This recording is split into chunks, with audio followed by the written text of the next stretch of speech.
श्री गणेशाय नमः। श्री जानकी वल्लभो विजते।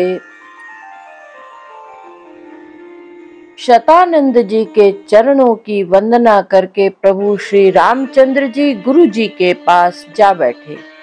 तब मुनि ने कहा, हे तात चलो, जनक जी ने बुला भेजा है।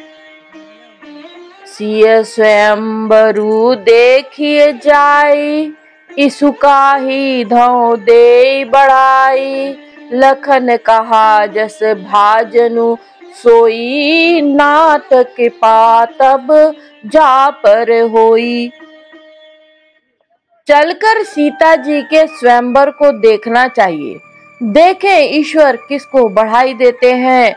लक्ष्मण जी ने कहा, हे नाथ, जिस पर आपकी कृपा होगी वही बढ़ाई का पात्र होगा। धनुष तोड़ने का श्रेय उसी को प्राप्त होगा। हर्षे मुनि सब मुनि सुनि बर बानी, दीन आशीष सब ही सुख मानी। पुनि मुनि वृंद समेत कृपाला, देखन चले धनुष मखसाला। इस श्रेष्ठ वाणी को सुनकर सब मुनि प्रसन्न हुए। सभी ने सुख मानकर आशीर्वाद दिया। फिर मुनियों के समूह सहित कृपालु श्री रामचंद्र जी धनुष यज्ञशाला देखने चले। रंग भूमि आए दो भाई, असी सुधि सब पुरवासिन पाई। चले सकल गृह काज बिसारी, बाल जुबान जरठ नर नारी। दोनों भाई रंग भूमि में आए हैं। ऐसी खबर जब सब नगरवासियों ने पाई, तब बालक जवान बूढ़े स्त्री पुरुष सभी घर और काम काज को भुलाकर चल दिए।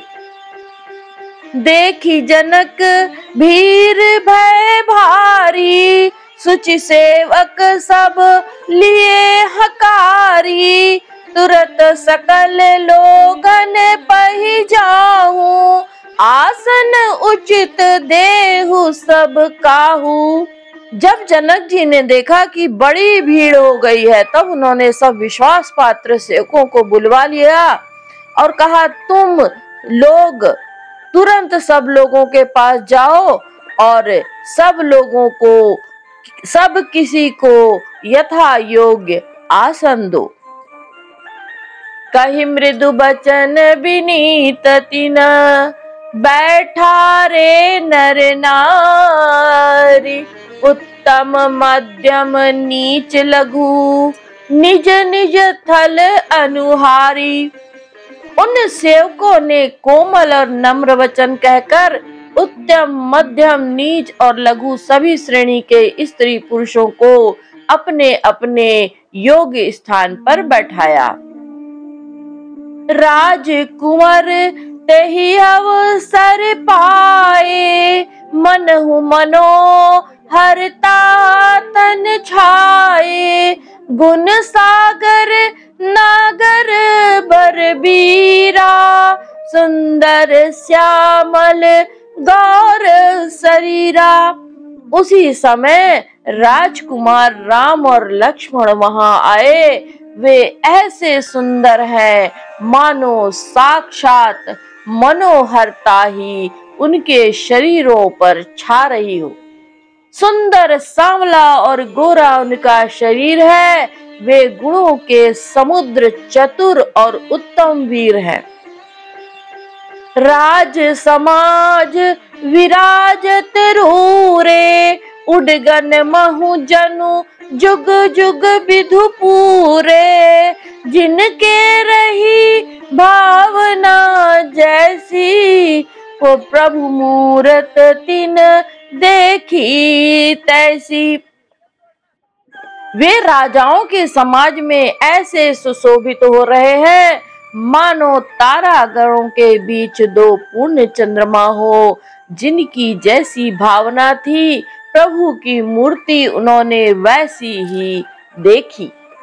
देखहि रूप महाधन धीरन धीरा, मनहु वीर रसू धरे शरीरा।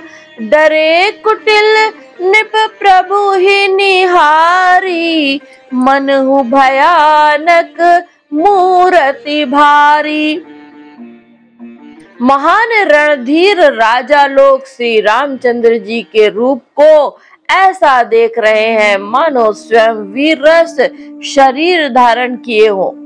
कुटिल राजा प्रभु को देखकर डर गए, मानो बड़ी भयानक मूर्ति हो। रहे असुर छल छोनिप वेशा, तिन प्रभु प्रगट काल सम देखा। पुरबासिन देखे दो भाई, नरभूषण लोचन सुखदाई। छल से जो राक्षस वहां राजाओं के वेश में बैठे थे, उन्होंने प्रभु को प्रत्यक्ष काल के समान देखा। नगरवासियों ने दोनों भाइयों को मनुष्य के भूषण रूप और नेत्रों को सुख देने वाला देखा। नारी बिलो कहीं हर्षिय, निज निज रुचि अनुरूप। जनु सोहत सिंगार धरी, मूर्ति परम अनूप।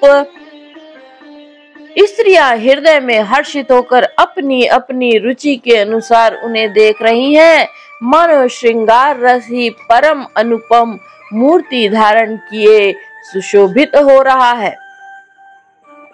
बिंदुशन प्रभु विराट में दिशा, बहुमुख कर पद पगलोचन सीसा। जनक जाति अवलोकहि कैसे, सजन सगे प्रिय लागहि जैसे। विद्वानों को प्रभु विराट रूप में दिखाई दिए, जिसके बहुत से मुंह, हाथ, पैर, नेत्र और सिर है। जनक जी के सजाती कुटुंबी प्रभु को किस तरह कैसे प्रिय रूप में देख रहे हैं, जैसे सगे सजन संबंधी प्रिय लगते हैं। सहित विदेह बिलोकहि रानी, शिशु सम प्रीति न जाति बखानी। जोगिन परम तत्व में भाषा, शांत शुद्ध सम सहज प्रकाशा। जनक समेत रानियां उन्हें अपने बच्चे के समान देख रही हैं। उनकी प्रीति का वर्णन नहीं किया जा सकता। योगियों को वे शांत शुद्ध सम और स्वतः प्रकाश परम तत्व के रूप में दिखे। हरि भगतन देखे दो भ्राता, इष्ट देव इव सब सुख दाता। राम ही चितव भाय जहि सिया, सो स्नेह सुख नहीं कथनिया। हरि भक्तों ने दोनों भाइयों को सब सुखों के देने वाले इष्ट देव के समान देखा। सीता जी जिस भाव से श्री रामचंद्र जी को देख रही हैं, वह स्नेह और सुख तो कहने में ही नहीं आता। उर अनुभवती न कहि सक सोऊ, कवन प्रकार कहे कभी कोऊ। एहि विधि रहा जाहि जस भाऊ, तहि तस देखे कौशल राऊ। उस स्नेह और सुख का वे हृदय में अनुभव कर रही हैं, पर वे भी उसे नहीं कह सकती। फिर कोई कवि उसे किस प्रकार कह सकता है। इस प्रकार जिसका जैसा भाव था, उसने कौशलाधीश श्री रामचंद्र जी को वैसा ही देखा। राजत राज समाज महु, कौशल राज किशोर। सुंदर श्यामल गौर तन, विश्व विलोचन चोर। सुंदर और सांवले और गोरे शरीर वाले तथा विश्व भर के नेत्रों को चुराने वाले कौशलाधीश के कुमार राज समाज में इस प्रकार सुशोभित हो रहे हैं। सहज मनोहर मूर्ति दो कोटि काम उपना उपमा लघु सोऊ शरद चंद निंदक मुखनी के नीरज नयन भाव तेजी के। दोनों मूर्तियां स्वभाव से ही बिना किसी बनाव श्रृंगार के मन को हरने वाली है।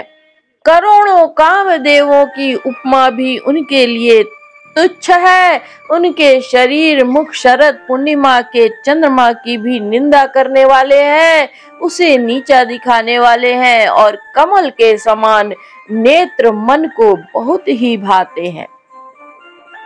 चितवनी चारु मार मनुहरनी भावती हृदय जाति नहीं बरनी कल कपोल श्रुति कुंडल लोला चिबुक अधर सुंदर मृदु बोला।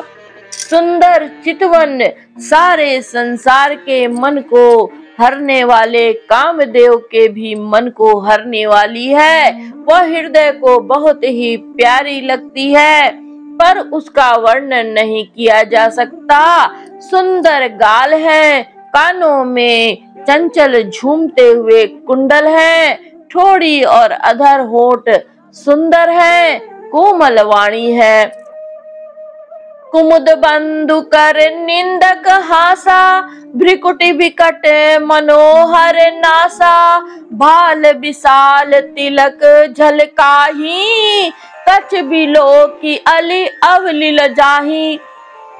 हंसी चंद्रमा की किरणों का तिरस्कार करने वाली है, भौहें टेढ़ी और नासिका मनोहर है, ऊंचे चौड़े ललाट पर तिलक झलक रहे हैं, दीप्तिमान हो रहे हैं। काले घुंघराले बालों को देखकर भौरों की पंक्तियां भी लजा जाती हैं। पीत चौतनी सुरनि सुहाई कुसुम कली बिच बीच बनाई रेखे रुचिर कंबुकल गीवा जनु त्रिभुवन सुषमा की सीवा। पीली चौकोनी टोपियां सिरों पर सुशोभित हैं, जिनके बीच बीच में फूलों की कलियां बनाई काढ़ी हुई है। शंख के समान सुंदर गोल गले में मनोहर 3 रेखाएं हैं, जो मानो तीनों लोकों की सुंदरता की सीमा को बता रही हैं।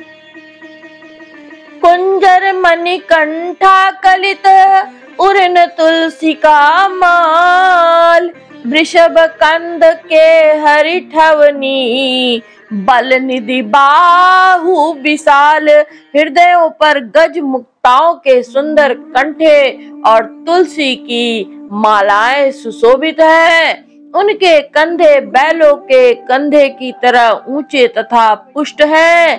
एड़ खड़े होने की शान सिंहनी की सी है। भुजाएं विशाल एवं बल की भंडार है। कटितुनीर पीत पट बांधे कर सर धनुष बाम बर कांधे पीत जग्य उप बीत सुहाए नख सिख मंजू महा छवि पाए। कमर में तरकस और पीतांबर बांधे हैं, दाहिने हाथों में बाण और सुंदर, बाएं सुंदर कंधों पर धनुष और पीले यज्ञ पवित्र जनेऊ सुशोभित है। नख से लेकर शिखा तक सब अंग सुंदर है, उन पर महान शोभा छाई हुई है। देखी लोग सब भय सुखारे एक टक लोचन चलत न तारे हर से जन को देखी दो भाई मुनि पद कमल गहे तब जाई। उन्हें देखकर सब लोग सुखी हुए। नेत्र एक टक निमेष शून्य है, और तारे पुतलियां भी नहीं चलते। जनक जी दोनों भाइयों को देखकर हर्षित हुए। तब उन्होंने जाकर मुनि के चरण कमल पकड़ लिए। करी बिनती निज कथा सुनाई, रंग अवनी सब मुनि देखाई। जहाँ जहाँ जाहि कुंवर बर दो, तह तह चकित चितव सबको। विनती करके अपनी कथा सुनाई और मुनि को सारी रंगभूमि यज्ञशाला दिखलाई। मुनि के साथ दोनों श्रेष्ठ राजकुमार जहाँ जहाँ जाते हैं वहाँ वहाँ उन सबको आश्चर्यचकित हो सब कोई आश्चर्यचकित होकर देखने लगते हैं। निज निज रुक राम ही सबु देखा, को न जान कछु मर्मु विशेखा। भली रचना मुनि नृपसन कहेऊ, राजा मुदित महासुख लहेऊ। सबने राम जी को अपनी ओर मुख किए हुए देखा, अपनी अपनी ओर मुख किए हुए देखा, परंतु इसका कुछ भी विशेष रहस्य कोई नहीं जान सका। मुनि ने राजा से कहा, रंग भूमि की रचना बड़ी सुंदर है। विश्वामित्र जैसे निष्प्रह विरक्त और ज्ञानी मुनि ने रचना की प्रशंसा सुनकर राजा प्रसन्न हुए। उन्हें बड़ा ही सुख मिला। सब मंचन ते मंचु एक सुंदर बिसद विशाल। मुनि समेत दो बंधु तहाँ बैठा रे महिपाल। सब मंचों में से एक मंच सबसे अधिक सुंदर, उज्जवल और विशाल था। स्वयं राजा ने मुनि सहित दोनों भाइयों को उस पर बैठाया। प्रभु ही देखी सब नृप ही हारे, जनु राकेश उदय भय तारे। असी प्रतीति सब के मन माही, राम चाप तो रब सक नाही। प्रभु को देखकर सब राजा हृदय में ऐसे हार गए, निराश और उत्साहहीन हो गए, जैसे पूर्ण चंद्रमा के उदय होने पर तारे प्रकाशहीन हो जाते हैं। उनके तेज को देखकर सबके मन में ऐसा विश्वास हो गया कि रामचंद्र जी ही धनुष तोड़ेंगे, इसमें संदेह नहीं। बिनु भंजेहु भव धनुष विशाला, मेलिहि सिय राम उर्माला। अस विचारी गवनहु घर भाई, जसु प्रताप बलु तेजु गवाई। इधर उनके रूप को देखकर सबके मन में यह निश्चय हो गया कि शिव जी के विशाल धनुष को जो संभव है न टूट सके, बिना तोड़े भी सीता जी श्री रामचंद्र जी के ही गले में जयमाल डालेंगी, अर्थात दोनों तरह से ही हमारी हार होगी और विजय श्री रामचंद्र जी के हाथ रहेगी। यूं सोचकर वे कहने लगे, हे भाई, ऐसा विचार कर यश, प्रताप, बल और तेज गंवाकर अपने अपने घर चलो। बिह से अपर भूप सुनी बानी, बिह से अपर भूप सुनी बानी। जे अविवेक अंध अभिमानी, तोरे हूँ धनुष ब्याहु अवगाहा। बिन तोरे को कुंवरी बियाहा। दूसरे राजा जो अविवेक से अंधे हो रहे थे और अभिमानी थे, यह बात सुनकर बहुत हंसे। उन्होंने कहा, धनुष तोड़ने पर भी विवाह होना कठिन है, अर्थात सहज ही में हम जानकी को हाथ से जाने नहीं देंगे। फिर बिना तोड़े तो राजकुमारी को ब्याह ही कौन कर सकता है। एक बार कालौ किन हो, सियहित समर जितब हम सोऊ। यह सुनी अवर महिप मुस्काने, धर्मशील हरि भगत सयाने। काल ही क्यों न हो, एक बार तो सीता के लिए उसे हम युद्ध में जीत लेंगे। यह घमंड की बात सुनकर दूसरे राजा, जो धर्मात्मा हरिभक्त और सयाने थे, मुस्कुराए। सिय बियाह भी राम गर्भ, दूरी करे निपन के। जीती को सग संग्राम, दशरथ के रन बाकुरे। उन्होंने कहा, राजाओं के गर्व दूर करके जो धनुष किसी से नहीं टूट सकेगा, उसे तोड़कर श्री रामचंद्र जी सीता जी को ब्याहेंगे। रही युद्ध की बात, सो महाराज दशरथ के रण में बांके पुत्रों को युद्ध में तो जीत ही कौन सकता है। व्यर्थ मरहु जनि गाल बजाई, मन मोद कहनी की भूख बुताई।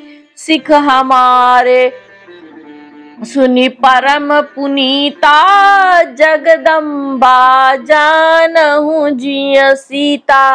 गाल बजाकर व्यर्थ ही मत मरो, मन के लड्डुओं से भी कहीं भूख बुझती है।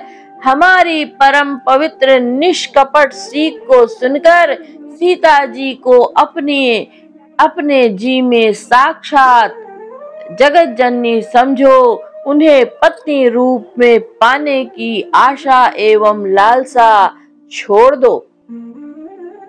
जगत पिता रघुपति बिचारी, भरी लोचन छवि लेहु निहारी।